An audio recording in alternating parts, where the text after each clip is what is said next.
Coax cable. There's so much to choose from. You don't want to waste money by spending too much money on coax cable, but on the other hand, you don't want to waste money on buying coax cable that's not good enough. So let's get real on coax cable.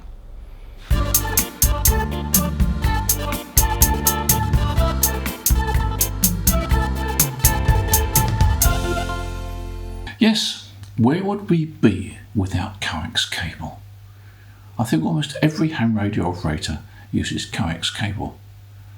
But very often you're never quite sure what sort of coax cable to buy. Do you buy that really expensive stuff because you know that the losses are very small? That's going to make your signal sound louder. Or do you sort of cut your costs a bit and say, well, I can get away with thinner coax cable. I can't really afford the thick stuff anyway. And does it really matter? And I must admit, in the past, I've used all sorts of coax cable. Very often I haven't given it a second thought. Main thing is to get some coax cable connected to the aerial so I can get on the air. And as a youngster, I'm not sure what cable I got. I think I just bought whatever I could afford. You don't want to overspend on coax cable, but you don't want to underspend. So what really is the right coax to get so that it's going to serve you well? You're going to get minimal amount of loss, and it's going to last for a good many years. So let me take you through the various choices you've got and perhaps guide you on what you should and shouldn't do with coax cable. Or at least you make the decision if I highlight the advantages and disadvantages. Now in this video I've chosen to use a 60-foot length of coax cable as a typical small garden length of coax cable. 60 foot seems to me to be perhaps typical of what you use in a small garden. And when you look at the results, if you've got a longer length of coax cable, you can just multiply the results by the percentage increase in coax. So for example, I've used 60 foot of coax. If you've got 90 foot of coax, then just multiply the results that I'm going to show you by 1.5. That's a 50% increase in length and proportionally other lengths. As I say, I've used 60 foot because I think that's probably a sort of typical length you might use. And the results are quite surprising. And I've used three types of coax. I've used the RG58 coax, which is a bulk standard coax that's been around for years.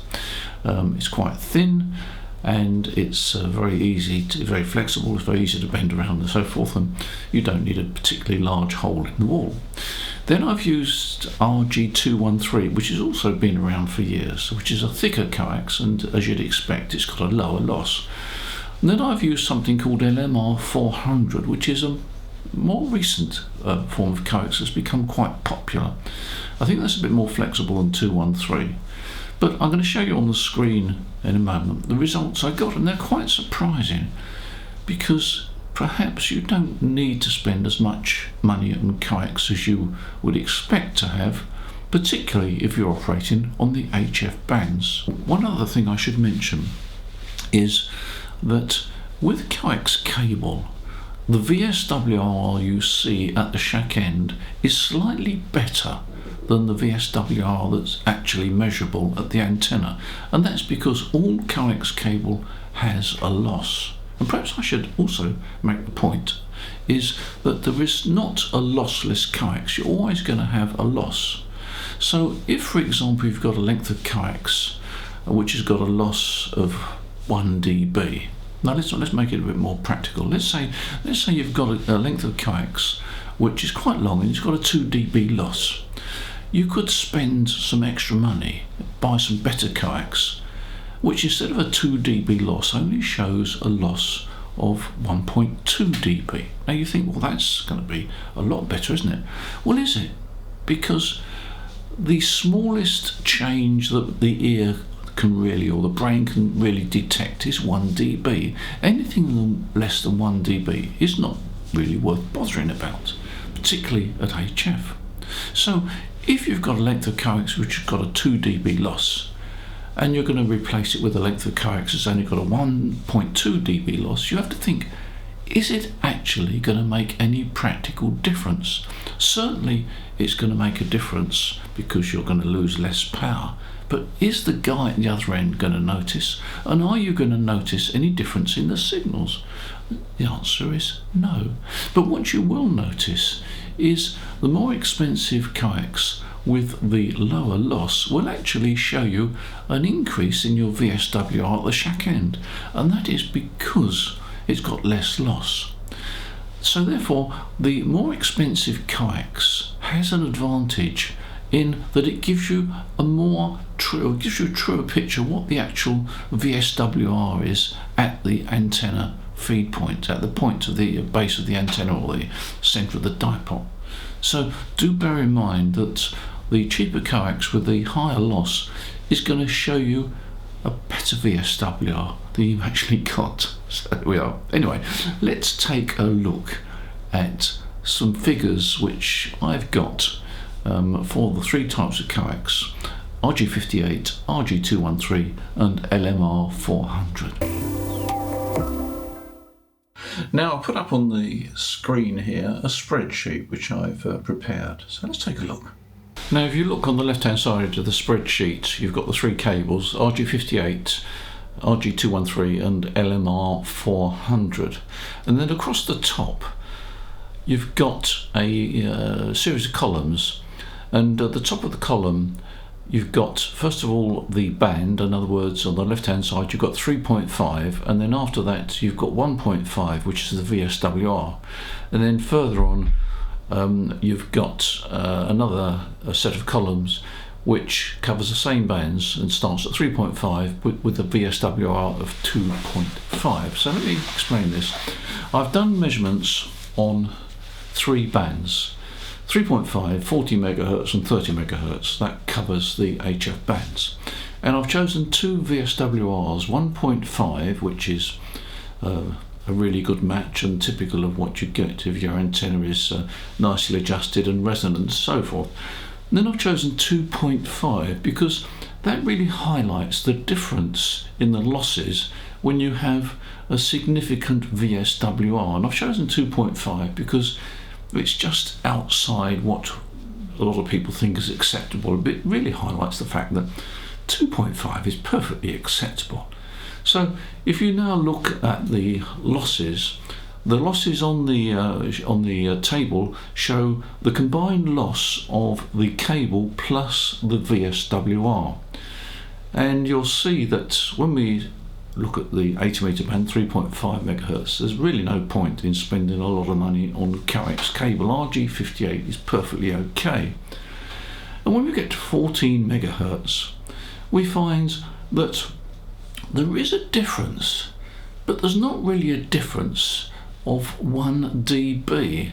And even if you look at the 2.5 VSWRs, there really is not a great deal of difference such that you could justify spending money on, or more money on, expensive coax cable. When you get to 30 megahertz, then there is a difference, and you can see that it is worthwhile spending a bit more money on coax cable. And of course that will apply to the not only the 10 meter band but also the 12 meter band. So on the top end of the HF band there is a justification in spending a bit more money on coax, but you're not going to get a great deal of improvement in terms of practicality. In other words, the station at the other end is probably not going to notice much difference, and you won't notice much difference in signal strength. Now if we go further up, we'll come back to that a bit later, if you go further up to 50 megahertz and above, then of course it starts to make a difference. So could you in actual fact use RG58 all the way through from say 160 meters to 10 meters? Well, yes, you can. It works very well. In fact, I have used RG58 for a long time, covering that complete band width, 1.8 to 30 megahertz. But certainly when you get to the top of the HF bands, then it is probably worthwhile spending a bit more money. Now there is another thing, of course, and that is power handling. RG58 will actually handle quite a lot of power, particularly at low SWRs, But if you're going to run an amplifier, then it probably makes sense to actually use a slightly thicker coax, something like the RG213 or LMR-400. I have used 500 watts on RG58 at 30 megahertz or 28 megahertz, and basically it handles it okay. But I would rather use something thicker, RG213, and also RG213 I think will weather better. You can go to LMR-400, of course.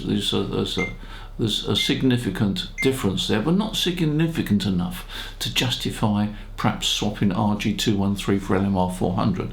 LMR-400 starts to win when you go higher in frequency. So, interesting figures. RG58 is perfectly okay. If you want to get the best performance at the top of the HF bands, 12 meters or 10 meters, then it's just, you can justify spending a bit more money, and of course it will handle power more comfortably, and it probably is going to be better in terms of weatherproofing. So there we are. Interesting, isn't it? And now let's look at VHF. 50 megahertz, 144 megahertz and 430 megahertz, the 6 meter, 2 meter and 77 bands. And here the picture is somewhat different. You can see that RG58 is really not suitable, certainly for anything above 6 meters. RG213 shows a significant improvement, but LMR-400 really wins the day if you want a general purpose coax that goes all the way up to 77s. You can see the performance is pretty good. So if you're looking for a coax that covers the complete spectrum from 1.8 to 430 megahertz and is not overly expensive, then LMR-400 is probably the best choice. Now we stock LMR-400, and I'll put a link below this video to our LMR-400 coax, and if you want to order that, then we'd be happy to supply you, of course. By the way, I've also put a link below this video to the table I use, or the calculator table I use to calculate cable losses, so you can check that table and put in whatever length and whatever type of cable you like, and of course whatever frequency you like. So it's interesting exercise, so take advantage of that. So what have we learned? Well, we've learned that coax cable is important. We've learned that coax cable losses perhaps are not quite what we expected them to be, and that you can spend a modest amount of money on coax cable if you're just an HF operator. Probably you need something thicker if you're going to use a linear amplifier, and I think either RG213 or LMR-400 is the better choice. And well, you can have a look on our website and decide for yourself which is the best for you. But I hope that these figures have given you some idea of what you need to do and what you're going to lose and what you're not going to lose if you use this coax or that sort of coax. Now, there are some other coaxes that we sell. We sell the Messi Paoloni coax from Italy, which is really good, and I'll put a link to that as well below this video. And we also do some connectors for these coax cables as well, so take a look. In the meantime, thank you for your support on this channel, much appreciated. Don't forget to press the subscribe button, and that will simply alert you to when the next video comes up. In the meantime, thank you for your support at Waters and Stanton. We much appreciate it. This channel is really run by Waters and Stanton. It's a one-man effort by me, but I hope that I can pass on some of my knowledge to you, some of my experience, and various observations that I might make from time to time on the bands. In the meantime, you enjoy your ham radio, you take care, and I'll look forward to seeing you as usual in the next video. Bye for now.